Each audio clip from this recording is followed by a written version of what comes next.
Assalamualaikum warahmatullahi wabarakatuh. Kembali kita bertemu di channel YouTube Belajar Matematika. Pada video kali ini kita akan membahas materi rumus trigonometri, jumlah dan selisih dua sudut. Rumus trigonometri yang akan kita bahas di sini secara umum ada tiga. Kita akan membahas untuk fungsi sinus, di mana tiap fungsi nanti terdiri atas jumlah. Jadi jumlah yang dimaksud di sini adalah tambah. Tanda tambah, kemudian selisihnya adalah pengurangan. Sedangkan dua sudut, dalam hal ini kita misalkan saja sudutnya A dengan B. Kita mulai untuk rumus sinus. Yang pertama jumlahnya, sin A tambah B. Maka ini bisa dijabarkan menjadi sin A dikali cos B ditambah cos A dikali sin B. Untuk menghafalnya atau mengingatnya, ingat kalau fungsinya sinus di sini, maka rumusnya juga dimulai dengan sinus. Dan fungsinya selang-seling setelah sin, kosinus. Setelah sin, kosinus, dan kembali cos, kemudian sin. Dan yang berikutnya adalah tandanya. Kalau di sini tandanya tambah atau jumlah, maka tetap di bagian kanan juga jumlah. Demikian halnya untuk selisih atau pengurangannya. Rumusnya sama, yang membedakan hanya tanda pengurangan saja. Selanjutnya yang kedua untuk rumus kosinus. Maka kita mulai dengan jumlahnya yaitu cos A tambah B. Coba dilihat kalau di sini fungsinya kosinus atau cos, maka bagian kanan atau penjabarannya juga dimulai dengan cos. Dan perhatikan kalau fungsinya kosinus di sini, maka bagian kanannya fungsinya didobel, cos A dikali cos B, kemudian sin A kali sin B. Dan yang berbeda dengan sinus tadi, kalau pada kosinus di sini tanda tambah, maka penjabarannya menjadi tanda kurang. Demikian sebaliknya, kalau pengurangan, maka di sisi kanannya menjadi tambah. Yang ketiga adalah rumus tangen. Untuk fungsi tangen, untuk tangen A tambah B cukup mudah menghafalnya. Di bagian atas tetap tambah, namun di bagian bawah digunakan tanda kurang. Jadi tangen A tambah B itu dijabarkan menjadi tangen A tambah tangen B per 1 kurang tangen A kali tangen B. Sedangkan selisihnya, bagian atasnya tetap menggunakan tanda selisih atau pengurangan, di bagian bawahnya menjadi tambah. Selanjutnya kita akan membahas contoh yang pertama untuk fungsi sinus. Misalkan kita akan menghitung sin 75, maka kita memikirkan sin 75 itu adalah penjumlahan dari sudut istimewa. Besar sudut yang dianggap sudut istimewa itu diantaranya adalah 30 derajat, 45 derajat, dan 60 derajat. Atau kalau dalam satuan radian, 30 itu adalah pi per 6, 45 itu adalah pi per 4, dan 60 derajat itu adalah pi per 3 radian.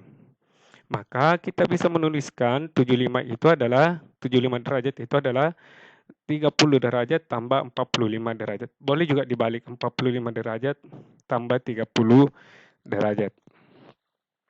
Selanjutnya kita gunakan sin penjumlahan atau sin tambah karena di sini tanda tambah. Jadi sin 75 itu dianggap atau dituliskan menjadi sin 30 derajat tambah 45. Di mana kalau dihubungkan dengan rumus 30 derajat itu dianggap A dan 45 derajat itu dianggap B. Ingat kalau di sini sinus maka penjabarannya dimulai juga dengan sinus. Jadi sin 30 derajat cos 45. Selang-seling, ulangi lagi kebalikannya. Cos 30 derajat sin 45. Jadi perhatikan juga di sini tidak mungkin sudutnya sama. 30 45, maka di sini juga 30 45.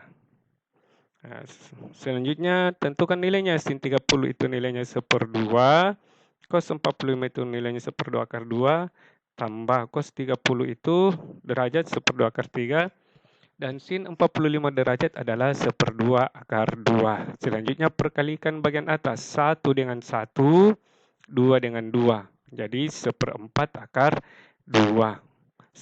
Sedangkan bagian yang setelah tanda tambah yaitu 1 dengan 1 dikali, jawabannya 1, 2 dengan 2 dikali, jawabannya 4, akar 3 dikali akar 2 itu jawabannya akar 6. Sehingga bentuk ini juga bisa difaktorkan menjadi 1/4 akar 2. 1/4 akar 2 dikali 1 tambah akar 3. Kenapa tambah akar 3 di sini? Karena 1/4 akar 6 itu, jadi 1/4 akar 6 itu bisa ditulis menjadi 1/4 akar 2 kali akar 3. Sehingga faktor yang sama yaitu 1/4 akar 2 dia ada di bagian sini dan juga di bagian belakang. Jadi ditulis di bagian luar adalah 1/4 akar 2, 1 tambah akar 3. Selanjutnya kita akan menghitung sin pi per 12. Sin pi per 12, kita memilih di antara bentuk yang tadi, yaitu pi per 6, pi per 4, pi per 3. Yang menghasilkan 12 yaitu pi per 4 dengan pi per 3 kalau diperkurangkan. Sehingga kita tuliskan pi per 12 menjadi pi per 3 kurang pi per 4. Ini bisa dicek apakah betul jawabannya adalah pi per 3 kurang pi per 4. Jadi cukup melihat bilangannya saja, 1/12 apa betul sama dengan 1/3 kurang 1/4. Boleh dicek. Ini kalau dikali ke sini kan 1 kali 4 itu 4.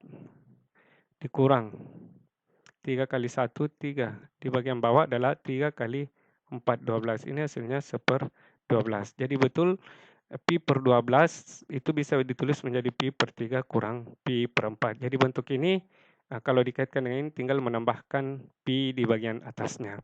Sehingga sin pi per 12 itu bisa ditulis sebagai selisih dari pi per 3 dikurang pi per 4. Di mana pi per 3 ini dianggap sebagai A dan pi per 4 sebagai B. Masukkan ke dalam rumus sin A kali cos B, yaitu sin pi per 3 kali cos pi per 4 dikurang cos A, yaitu cos pi per 3 dikali sin pi per 4. Jadi kalau misalkan yang mungkin dihafal yang satuan derajat ya, 30 pi per 3 itu sama dengan 60 derajat, pi per 4 sama dengan 45 derajat. Jadi nilai sin pi per 3 atau sin 60 itu adalah 1/2 akar 3, cos pi per 4 atau cos 45 1/2 akar 3. Dikurang cos pi per 3 itu 1/2, sin pi per 4 1/2 akar 2. Jadi kita peroleh 1/4 akar 6 dikurang 1/4 akar 2. Jadi mirip dengan contoh sebelumnya, 1/4 akar 6 itu bisa ditulis menjadi 1/4 akar 2 kali akar 3. 1/4 akar 2 sendiri bisa ditulis menjadi 1/4 akar 2 kali 1. Jadi bentuk atau faktornya adalah 1/4 akar 2. 1/4 akar 2. Untuk bagian depan yang tertinggal akar 3, sedangkan bagian belakang adalah 1. Jadi bisa ditulis menjadi 1/4 akar 2 dikali akar 3 dikurang 1. Selanjutnya kita akan membahas contoh penggunaan dari rumus kosinus, jumlah, dan selisih. Misalkan diketahui sin alfa 4/5 dan cos beta sama dengan negatif 12/13. Dan keterangan sudutnya adalah alfa sudut lancip dan beta sudut tumpul. Kita akan menentukan cos jumlah dan cos selisih dari alfa dengan beta. Sebagaimana kita ketahui untuk menentukan jawaban dari A dengan B itu memerlukan 4 nilai, yaitu sin alfa dan cos alfa. Cos alfa tidak diketahui di soal. Cos beta dan sin beta harus diketahui. Jadi ada 4 yang harus diketahui. Sementara yang ada di soal cuma 2. Maka kita mencari dulu nilai dari cos alfa dengan menggunakan identitas trigonometri, yaitu cos pangkat 2 alfa sama dengan 1 kurang sin pangkat 2 alfa. Ini diperoleh dari identitas Pitagoras. Selanjutnya ganti nilai dari sin alfa yaitu 4/5 pangkat 2 kan. 4 pangkat 2 16, 5 pangkat 2 25.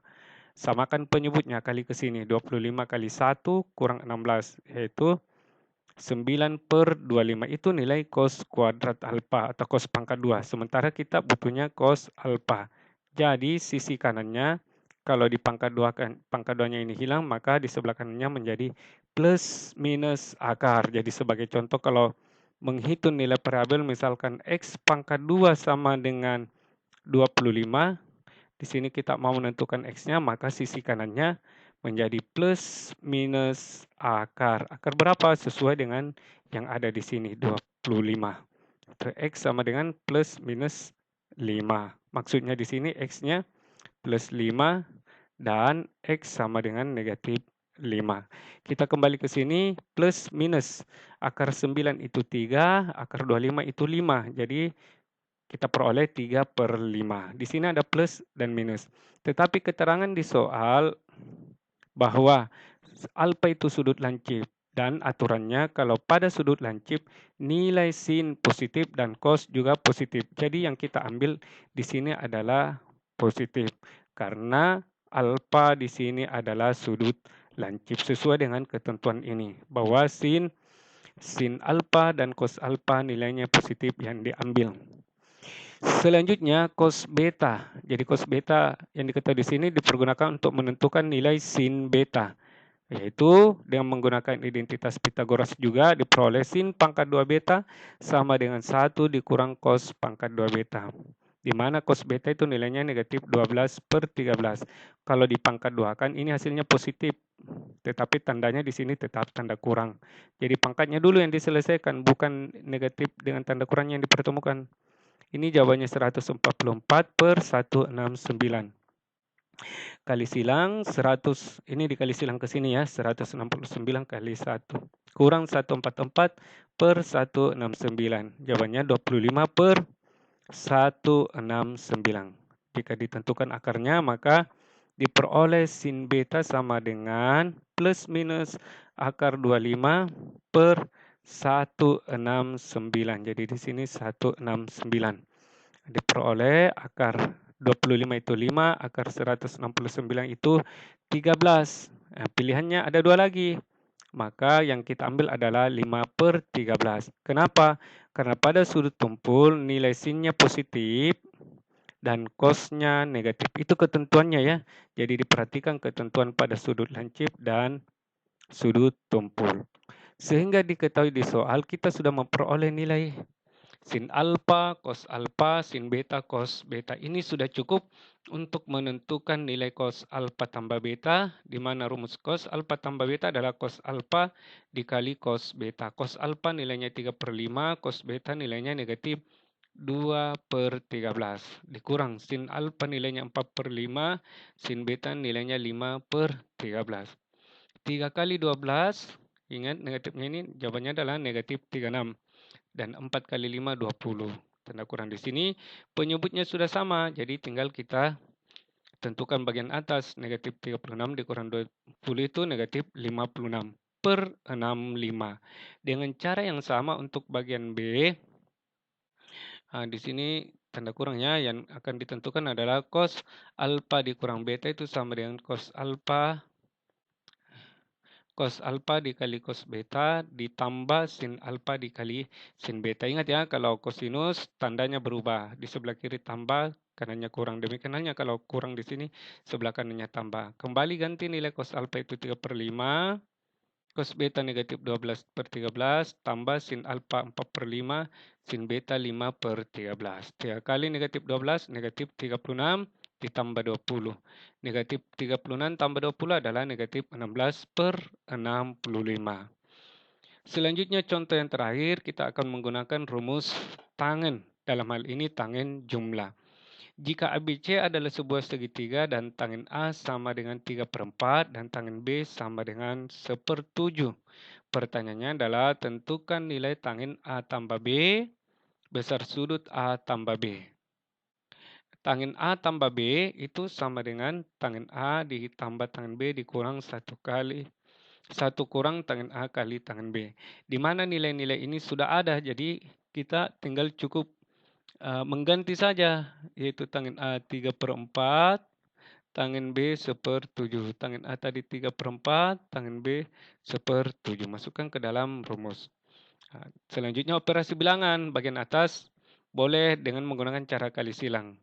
Ini dikali silang 3 kali 7 tambah 1 kali 4 per, di bagian bawah diperkalikan juga 4 kali 7. Sedangkan di bagian penyebut 3 kali 1 itu 3, 4 kali 7 28. Jadi 1 kurang 3 per 28. 3 kali 7 itu 21, 1 kali 4 itu hasilnya 4 per 28. 1, ini samakan penyebutnya ke sini, 1 kali 28 itu 28. Dikurang 3 per 28. Jadi di sini 28-nya sama. 21 tambah 4 itu 25, 28 kurang 3, 25. Sama lagi, ini jawabannya adalah 1. Jadi tangen A tambah B sama dengan 1. Untuk menjawab pertanyaan bagian B, yaitu berapa besar sudut A tambah B, maka kita tulis tangen A tambah B sama dengan 1. Sedangkan ruas kanannya kita tulis dalam bentuk tangen. Tangen berapa yang nilainya sama dengan 1. Jadi 1 ini diubah menjadi tangen berapa? Yaitu tangen 45 derajat yang bernilai 1. Jadi kalau di sini fungsinya sudah tangen, maka kita bisa langsung ambil A tambah B itu sama dengan 45 derajat. Nah, ini sudah tidak ada ya.